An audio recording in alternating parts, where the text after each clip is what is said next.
بسم اللہ الرحمن الرحیم۔ السلام علیکم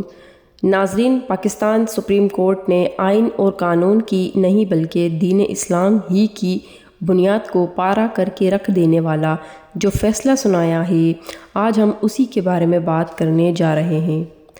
ناظرین، قیام پاکستان سے بھی کئی عشرے قبل قادیانیت نامی فتنہ مسلمانوں کی جڑوں میں اس لیے بویا گیا تھا تاکہ بر صغیر میں موجود مسلمانوں کی مضبوط شناخت کو ختم کیا جا سکے۔ قیام پاکستان کے بعد ہمارے اکابرین کی انتھک محنت سے 17 ستمبر 1974 کو قادیانیوں کے خلاف آئین میں ایک پاس کیا گیا تھا۔ اس کے پیچھے بھی ایک بڑی وجہ ہے کہ یہ ملک کی وہ واحد اقلیت کیوں ہیں کہ جن کے لیے آئین میں ایک الگ شق بنانی پڑی اور انہیں آئینی طور پر غیر مسلم قرار دینا پڑا۔ ناظرین، اس کی بڑی وجہ یہی ہے کہ قادیانی ایک جھوٹے اور نئے نبی کی پیروی کرنے کے باوجود اپنے آپ کو مسلمان کہلوانے پر ہی ضد کرتے ہیں، کیونکہ ان کا واحد مقصد ہی اپنے آپ کو مسلمان ظاہر کر کے دوسرے مسلمانوں کا ختم نبوت پر ایمان کو ختم کرنا اور انہیں اپنے جیسا بنانا ہوتا ہے۔ دنیا بھر میں ہر مذہب میں جتنے بھی فرقے پیدا ہوئے، سب اپنی اپنی الگ شناخت کو تسلیم کرتے ہیں، لیکن قادیانی واحد فرقہ ہے جو اپنے آپ کو مسلمان کہلواتے ہیں اور خود کو احمدی یا قادیانی کہلوانے پر راضی نہیں ہوتے اور نہ ہی اپنے مذہب کو اسلام سے الگ تسلیم کرتے ہیں۔ 1974 میں قادیانیوں کو آئین میں ترمیم کے ذریعے ایک غیر مسلم اقلیت اس لیے قرار دینا پڑا تاکہ یہ کھلے عام اپنی عبادت گاہیں نہ بنا سکیں اور نہ ہی اپنی تعلیمات کی تبلیغ کر سکیں، کیونکہ یہ اپنے آپ کو مسلمان کہلوانے پر ضد کرتے ہیں اور اب تک ضد کرتے آ رہے ہیں۔ ان کی تبلیغ پر پابندی لگانے کی وجہ یہ تھی کہ یہ اس دھوکے بازی کا سہارا لے کر دوسروں کو اپنے دین کی طرف راغب کرتے ہیں۔ اللہ ان علماء کرام اور اکابرین کا بھلا کرے اور ان کے ساتھ رحمت والا معاملہ فرمائے کہ جنہوں نے اس آئینی اور قانونی جدوجہد میں اپنا حصہ ڈالا اور ان کا بھیانک اور گھناؤنا چہرہ دنیا کے سامنے بے نقاب کیا۔ لیکن افسوس کے ساتھ کہنا پڑتا ہے کہ تب بھی اس سسٹم میں قادیانی نواز لوگ موجود تھے اور آج بھی سسٹم میں قادیانی نواز لوگ موجود ہیں۔ آپ اندازہ کیجئے کہ یہ لوگ قرآن کریم میں جہاں پر بھی نبی کریم صلی اللہ علیہ وآلہ وسلم اور حضرت عیسیٰ علیہ السلام کا ذکر آتا ہے، وہاں پر یہ اپنے جھوٹے اور کذاب مرزا نبی غلام قادیانی کا نام لیتے ہیں۔ اس شخص کا پورا نام مرزا غلام احمد تھا، لیکن احمد نبی کریم صلی اللہ علیہ وآلہ وسلم کا نام ہے، اس لیے اکابر علماء کرام اس کا نام لیتے ہوئے اس کو مرزا غلام قادیانی کہتے ہیں اور اس کے نام میں احمد استعمال نہیں کرتے۔ لیکن تب سے لے کر اب تک 40 سال کے عرصے میں قادیانی یہی کوشش کرتے رہے ہیں کہ کسی طرح سے ان کی تبلیغ پر لگی ہوئی یہ پابندی ہٹ جائے تاکہ یہ کھلے عام مسلمانوں کو ایک بار پھر سے بے وقوف بنا سکیں۔ یہ مسلمانوں کو ان کے ایمان سے محروم کرنے کے لیے بڑی بڑی رقمیں، خوبصورت لڑکیاں، جائیدادیں اور پرتعیش زندگی دینے کی نہ صرف آفر کرتے ہیں بلکہ ایسا کرتے بھی ہیں، کیونکہ ان کا واحد مقصد مسلمانوں کو ایمان کی دولت سے محروم کرنا اور ان کی جڑیں کاٹنا ہے۔ اسی سلسلے میں سپریم کورٹ میں کافی عرصے سے ایک درخواست زیر سماعت تھی جس میں قادیانیوں کے اوپر سے یہ تبلیغ کی پابندی ہٹانے کی بات کی گئی تھی۔ اب تک یہ درخواست طاقتور حلقوں کی ایما پر خارج تو نہیں کی گئی، لیکن کوئی بھی چیف جسٹس اس فیصلے کو قادیانیوں کے حق میں کبھی نہیں کر سکا تھا، کیونکہ انہیں عوام کے رد عمل کا پوری طرح سے اندازہ تھا۔ یہاں تک کہ پاکستان کی تاریخ میں ایک قائم مقام چیف جسٹس جو کہ ایک ہندو تھے اور جن کا نام چیف جسٹس رانا بھگوان داس تھا، انہوں نے بھی یہ فیصلہ نہیں کیا۔ لیکن ابھی چند دن پہلے سپریم کورٹ نے اپنی سماعت کے دوران اس کیس کا آخرکار فیصلہ جاری کر دیا ہے اور آپ کو یہ جان کر شدید حیرت کا جھٹکا لگے گا کہ موجودہ چیف جسٹس آف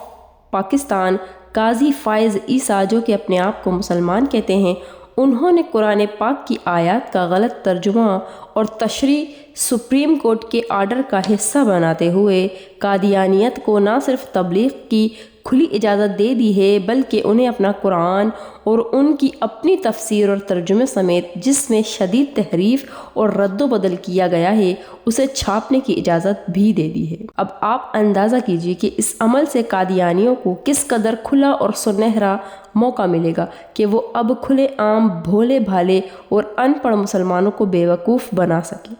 اور اپنے آپ کو مسلمان کہہ کر انہیں دھوکہ دے سکیں۔ یہ لوگ اپنے اس جھوٹے اور نام نہاد جسے یہ نبی کہتے ہیں مرزا غلام قادیانی کو نہ صرف حضرت عیسیٰ علیہ السلام سے تشبیہ دیتے ہیں، بلکہ یہ اس جھوٹے اور مکار شخص کو نبی کریم صلی اللہ علیہ وآلہ وسلم کا دوسرا جنم بھی مانتے ہیں۔ ان کے عقیدے کے مطابق اس جھوٹے نبی میں نعوذ باللہ حضرت عیسیٰ علیہ السلام اور نبی کریم صلی اللہ علیہ وآلہ وسلم کی ارواح مبارک حلول کر گئی ہے۔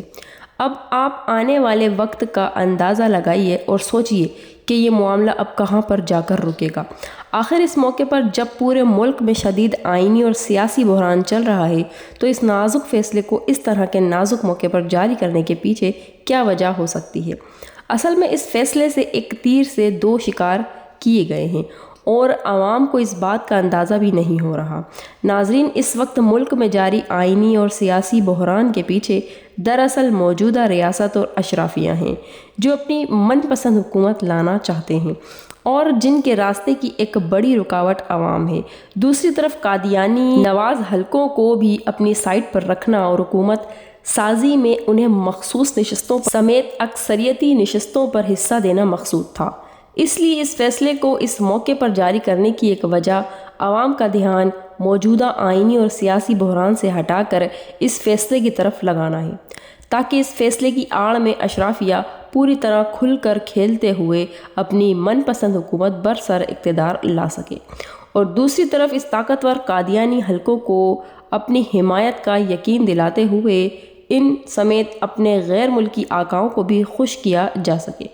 حالانکہ عوام کو یہ بات سمجھنی چاہیے کہ اس فیصلے کو ریورس کرنے اور قادیانیوں کو ایک بار پھر ان کی عبادت گاہوں اور ان کے گھروں تک محدود کر دینے کا ایک ہی راستہ ہے، اور وہ راستہ ایک عوامی حکومت سے ہی نکلتا ہے۔ اگر اس ملک میں ایک عوامی حکومت ہوگی جو 2/3 اکثریت سے حکومت میں آئے گی تو وہی ایک آئینی ترمیم کے ذریعے اس فیصلے کو پھر سے ریورس کر سکتی ہے اور مستقبل کے لیے بھی سپریم کورٹ پر پابندی لگا سکتی ہے۔ وہ اس طرح کہ کسی کیس کی نہ تو سماعت کرے اور نہ ہی اس پر کوئی فیصلہ جاری کرے۔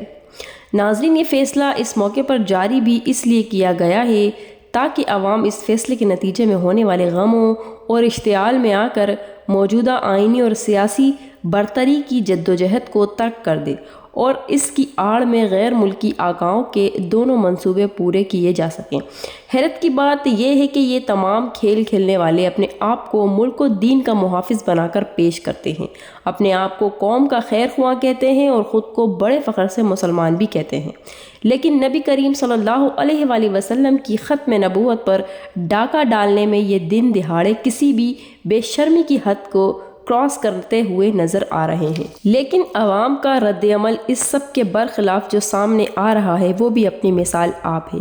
کمزور سے کمزور ایمان والا مسلمان بھی اس آئینی فیصلے پر مشتعل و مضطرب ہے، اور آنے والے دنوں میں عوام کا احتجاج ان برسرے پیکار لوگوں کو اس بات کا احساس دلا دے گا کہ انہوں نے یہ فیصلہ سنا کر بہت بڑی غلطی کر دی ہے۔ اللہ پاک سے دعا ہے کہ اللہ پاک پاکستان کے حال پر رحم فرمائے اور اسے دین اسلام کا ایک مضبوط قلعہ بنائے۔ آمین ثم آمین۔